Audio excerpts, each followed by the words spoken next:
Hi everyone. पिछले video में मैंने 60 to 70 डेज़ का पूरी स्ट्रेटजी वीडियो अपलोड किया है। उसके बाद मैंने इंग्लिश की स्ट्रेटजी वीडियो भी अपलोड की थी। आज मैं मैथ्स की स्ट्रेटजी वीडियो आपके साथ शेयर करने वाली हूँ। अगर आपको ये यूज़फुल लगे तो आप इसे फॉलो भी कर सकते हैं। और मेरी जो स्ट्रेटजी है वो मैंने इसमें पूरी डाली है। साथ ही 2027 के लिए जो स्टूडेंट टारगेट कर रहे हैं उनके लिए भी ये यूज़फुल रहने वाला है। तो सबसे पहले बिगनर की बात कर लेते हैं। देखो, मैथ्स जब आप स्टार्ट करोगे तो आपको 3 नोटबुक बनानी है, नोट्स की, प्रैक्टिस की और मिस्टेक की।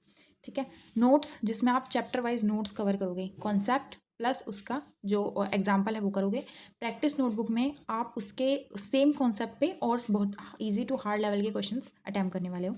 उसके बाद मिस्टेक कॉपी, जैसे आपने सिलेबस कंप्लीट कर लिया दोनों चीज़ का, ये दोनों पहले बनानी है, बिगनर को और रिपीटर दोनों के लिए होगी।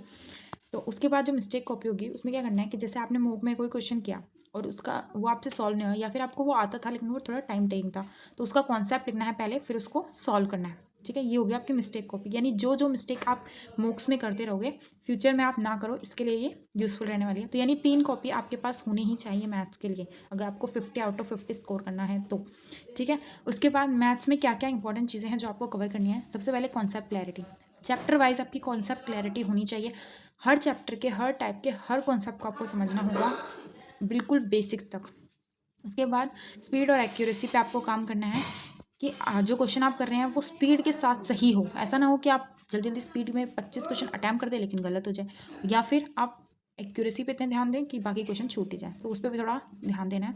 उसके बाद PYQ और मोक्स ज़रूर लगाने हैं। जैसे ये बिगनर और रिपीटर दोनों के लिए थोड़ा सा अलग रहने वाला है, आप उसे देख सकते हैं। और फॉर्मूला ज़रूर, तो मेनली ये 4 पॉइंट्स आपको कवर करने हैं। पहले concept clarity, speed and accuracy, mock test और फार्मूला की पूरी शीट आपको मेरे PDF में भी मिल जाएगी अगर आप लेना चाहते हैं तो। नहीं तो इसकी जो टेलीग्राम चैनल पर भी मैंने सारी PDF अपलोड किए हैं, वहाँ से भी देख सकते हैं। उसके बाद बात करते हैं बिगनर के लिए। तो देखो, बिगनर के लिए सबसे पहला चैलेंज होता है सिलेबस को कंप्लीट करना। देखो, अगर आप 2027 को टारगेट कर रहे हो तो आपके पास बहुत टाइम है सिलेबस कंप्लीट करने के लिए। यानी आपके पास 6 से 7 महीने तो आराम से हैं कि आप बिल्कुल बेसिक से एडवांस तक सिलेबस कंप्लीट कर सकते हो। मैंने भी 6 मंथ में अपना सिलेबस कंप्लीट कर लिया था। तो सबसे पहले आपको क्या करना है कि आपको सबसे पहले एक टीचर डिसाइड करना है। आप चाहो तो पेड ले सकते हो या फिर फ्री से भी यूट्यूब से भी पढ़ सकते हो, लेकिन सबसे पहले आपको सिलेबस कंप्लीट करना है। सिलेबस कंप्लीट करना है। अब आपको ये सोच रहे होगे कि हम नोट्स कैसे बनाएं ताकि हमें भूलें नहीं। तो देखो, बहुत सारे बच्चे से बोलते हैं कि हम भूल जाते हैं, अगर हमने एक चैप्टर कंप्लीट कर लिया, सेकंड पे गए तो पिछला भूल जाते हैं। तो ऐसा क्यों हो रहा है? क्योंकि आप उसकी प्रैक्टिस नहीं करते हो, या फिर उस कॉन्सेप्ट को आप पढ़ते नहीं हो, या फिर आपने उसकी रिविज़न की ही नहीं। तो सबसे पहले क्या करना है, आपको सिलेबस एक टीचर सेलेक्ट करना है। सारे टीचर बेस्ट हैं, ये मत बोलना कि मैंने उससे पढ़ा है उससे पढ़ा है, किसी से भी पढ़ा है, बेस्ट है। आपको बस एक फिक्स रखना है। देखो, इसकी मैथ्स के लिए तो मैं रिकमेंड करती हूँ कि आप एक पेड कोर्स लो, क्योंकि पेड कोर्स से ज़्यादा फ़ायदा होता है मैथ्स के लिए। बाकी नहीं भी लेना चाहते या जिसको प्रॉब्लम है तो आप उसके लिए फ्री में यूट्यूब सीरीज़ बहुत सारी आप वहाँ से फॉलो कर सकते हो। अगर आप टीचर की पूछना चाहते हो तो आदित्य रंजन सर से मैंने पढ़ा है यूट्यूब पर, वहाँ से पढ़ सकते हो। और गगन सर की भी क्लासेस बहुत अच्छी हैं, वहाँ से पढ़ सकते हो। अभिनय सर की भी क्लासेस हैं, वहाँ से भी पढ़ सकते हो। और आप परमार सर की सीरीज़ पर भूतेश सर हैं, वो भी बहुत अच्छा पढ़ाते हैं, आप वहाँ से कर सकते हो। मतलब आप देखो कि आपको किसका ज़्यादा अच्छे से समझ आता है। ठीक है। सबसे पहले टीचर सेलेक्ट किया, सिलेबस कंप्लीट करा। सिलेबस कैसे करना है कि आज आपने सारे एक लिस्ट बना लो। जैसे मैं आपको दिखा देती हूँ लिस्ट, वैसे तो ये मैंने अभी के लिए बनाई है पर मैं आपको दिखा देती हूँ।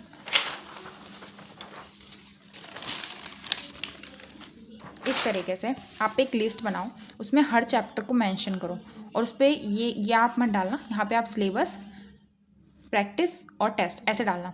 तो आप सबसे पहले एक चैप्टर को कंप्लीट करो, टिक कर दो। उसके बाद उसकी प्रैक्टिस करो PYQ पर, उसको टिक कर दो। और उसके बाद उसका टेस्ट दो और उसके मार्क्स देखो कि आपने कितना स्कोर किया, कितने % आप उसको कर पाए। फिर नेक्स्ट चैप्टर पे जाओ, सेम क्लास लो, प्रैक्टिस करो और टेस्ट दो। ऐसे करके आप सारे चैप्टर, जब आप लास्ट तक आओगे तो आपको पता चलेगा कि आपने कितनी सारे सिलेबस को कवर कर लिया है। जैसे ही आपका 70% सिलेबस कवर हो, उसके बाद आप सेक्शन मूक दे सकते हो। देखो, एक और चीज़ इंपॉर्टेंट है, जैसे आपने सोचा कि मैंने एक चैप्टर कंप्लीट कर लिया, उसका टेस्ट भी दे दिया, उस टाइम क्वेश्चन भी बन गए, लेकिन जब आप मॉक में देने आए तो आपसे क्वेश्चन बने ही नहीं। तो उसके लिए क्या करना है कि संडे हफ्ते में 7 दिन होते हैं, 6 दिन आपको पढ़ने हैं और जो 7th डे होगा उस दिन आपको, यानी संडे आप ऐसा रखो कि मेरे को इस दिन कोई भी नया नहीं पढ़ना है, सब कुछ पुराना पढ़ना है। अब मैथ्स के जितने भी कॉन्सेप्ट है उनको उठाओ, अपनी कॉपी उठाओ, नोटबुक उठाओ और उसमें से जितने भी कॉन्सेप्ट है सबको ऊपर ऊपर से पढ़ लो। जो कॉन्सेप्ट समझ नहीं आ रहा उसका एग्जाम्पल देख लो। तो इस तरीके से सिलेबस को कवर करना है चैप्टर वाइज। जैसे आज आपने एक चैप्टर कवर किया, उसके नोट्स बनाए, उसके PYQ किए, उसके बाद उसका टेस्ट दिया, चैप्टर कंप्लीट, ऐसे करना है। उसके बाद आपको कैलकुलेशन की शीट मैंने टेलीग्राम पे अपलोड किया, वहाँ से आप डाउनलोड कर सकते हैं। उसमें क्या है, सबसे पहले 1 to 50 तक टेबल है, उसके बाद क्यूब, स्क्वायर्स हैं, ट्रिपलेट हैं, फ्रैक्शन। देखो ये मैं सोच रही थी ये क्या ही काम आएगा, लोग बता रहे हैं, बट बाद में मेरे को रियलाइज़ हुआ कि ये बहुत इंपॉर्टेंट है आपके लिए। मैंने तो इसको इग्नोर कर दिया था, लेकिन बाद में जब मेरे को लगा कि नहीं यार ये तो बहुत इंपॉर्टेंट है, तो फिर मैंने उसको फिर से फॉलो किया, लिखा, और अब मैं डेली कैलकुलेशन शीट लगाती हूँ। आप भी उसे लगा सकते हैं, टेलीग्राम पे रोज़ अपलोड होती है।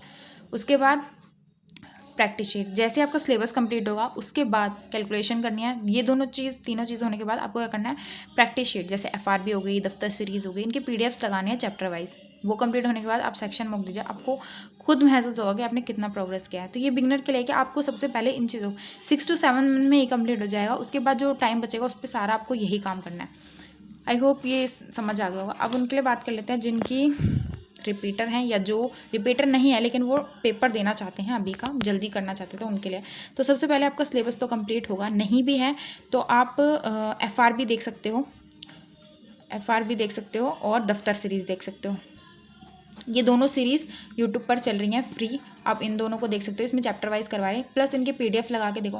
वैसे मेरी मानो, अगर आप न्यू हो, आपने सिलेबस नहीं किया तो आप क्लास ही लो, नोट्स बनाओ प्रॉपर।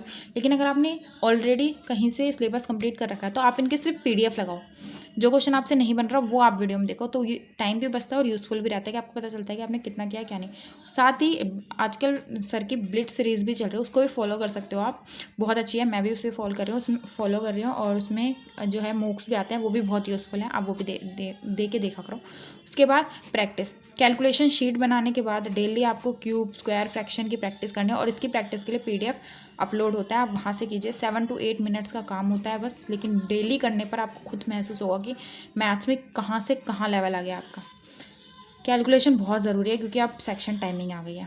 प्रैक्टिस, क्योंकि टाइम कम है तो जल्दी से जल्दी आप FRB और दफ्तर सीरीज़ के PDF लगा लो, प्रैक्टिस चैप्टर वाइज हो जाएगी, और मॉक दो साथ ब्लिक्स सीरीज़ के, तो दोनों चीज़ हो जाएगी, यानी मिक्स भी हो जाएगा और चैप्टर वाइज भी हो जाएगा, ठीक है। और सेक्शन मॉक तो सबसे इंपॉर्टेंट है। ज़्यादा कोशिश करो कि PYQ दो, लाइव देना है तो लाइव भी दे सकते हो, लाइव भी अच्छा है, इससे आपके परसेंटाइल पता चलती है, लेकिन PYQ तो दो ही। 2025 के सारे PYQ दे के देखो, बेस्ट है, क्योंकि इक्विटी का पैटर्न ही ऐसा है कि अब आपको उसके हिसाब से ही चलना होगा। उसके बाद जैसे मैंने मिस्टेक कॉपी बताई, इसमें उन कॉन्सेप्ट को लिखो जो आपने से अभी भी सॉल्व नहीं हो रहे। मैं अभी भी ऐड करती हूँ, जैसे मैं आपको अपनी मिस्टेक कॉपी दिखाती हूँ, ये मेरी मिस्टेक कॉपी है, वैसे बहुत छोटी है क्योंकि मैंने ऑलरेडी सिलेबस पूरा किया हुआ है, तो इसमें मेरे को ज़्यादा नहीं लिखना पड़ा। ये थोड़े से फॉर्मूले लिखे हैं मैंने आगे, जैसे ये कॉन्सेप्ट है, जैसे मेरे को एक कॉन्सेप्ट समझना है, मैंने कॉन्सेप्ट लिखा, फिर उसको सॉल्व किया, फिर कॉन्सेप्ट लिखा, उसको सॉल्व किया। इस तरीके से आपको भी करना है, अपनी मिस्टेक कॉपी को बनाना है, ठीक है, प्रॉपर। और मैं जो फॉलो कर रही हूँ वो है ब्लिट्स सीरीज़ और FRB इस टाइम। उसके बाद में अगर टाइम बचता है तो मैं दफ्तर सीरीज़ के भी PDF लगाने वाली हूँ। तो प्रॉपर ये सारा मैथ्स का मेरा खुद का भी प्लान है और जो आप लोग करना चाहते हैं। मैं अभी क्या कर रही हूँ, मैं इन शॉर्ट बता देती हूँ, देखो ये शॉर्ट में बता देती हूँ सारा। ये 4 पॉइंट्स हैं जो आपको दोनों को फॉलो करने हैं। बिगनर को सिलेबस कंप्लीट करना है, चैप्टर वाइज PYQs लगाने हैं, कैलकुलेशन करनी है और सेक्शन मॉक देने हैं। जो रिपीटर हैं वो सिलेबस तो उनका कंप्लीट है, अब उनको FRB करनी है, दफ्तर सीरीज़ करनी है, सेक्शन मॉक लगाने हैं, प्रैक्टिस शीट लगानी है और कैलकुलेशन शीट लगानी है, ठीक है। और अब मैं अपना बता देती हूँ, तो मैं क्या कर रही हूँ, मैं सबसे पहले करूँ FRB और ब्लिट्स सीरीज़, मैं अभी यही फॉलो कर रही हूँ, मैं और कुछ नहीं कर रही। और कैलकुलेशन शीट मैं लगा रही हूँ। ये 3 चीज़ मैं अपने लिए कर रही हूँ अभी।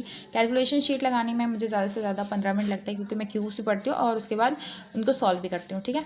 तो इसमें 10 या 15 मिनट लगते हैं। FRB मैं 1.5 घंटे की करती हूँ और ब्लिट्स सीरीज़ में ज़्यादा नहीं होती, वो भी 40 या 45 मिनट्स की होती है, वो भी हो जाती है। यानी ओवरऑल मैं मैथ्स में इतना कर रही हूँ, आप लोग भी इसे कर सकते हैं। अगर आपको ये वीडियो यूज़फुल लगी हो तो आप इसे फॉलो भी कर सकते हैं। साथ ही अगर आपको एक पेड कोर्स, मतलब आप पेड कोर्स नहीं लेना चाहते लेकिन आप चाहते हो कि कोई ऐसा PDF हमें मिल जाए जिसमें सारे PY सारे जितने भी फॉर्मूले हैं, कॉन्सेप्ट हैं, वो लाइन वाइज मिल जाएँ, आपको ढूंढना ना पड़े, तो आप ये वाला PDF ले सकते हो। ये बेस्ट है, अभी मैंने खुद बनाया है, मेरे खुद के नोट्स का है ये, ठीक है। और आप जो भी वीडियो है वो मैं इस पे लगा रही हूँ, जो भी आप देख सकते हो, इसमें मैं मेंशन कर दूँगी। और इन फ्यूचर आपको कोई भी डाउट हो तो आप मुझसे टेलीग्राम पे पूछ सकते हो। और अभी चैनल को सब्सक्राइब कर लो आगे की वीडियोस के लिए। और थैंक यू सो मच। अगर आपको वीडियो अच्छी लगी हो तो लाइक ज़रूर कीजिएगा, कमेंट ज़रूर कीजिएगा, और अगर चैनल पे आपको यूज़फुल लगे तो सब्सक्राइब भी ज़रूर कीजिएगा। Thank you so much.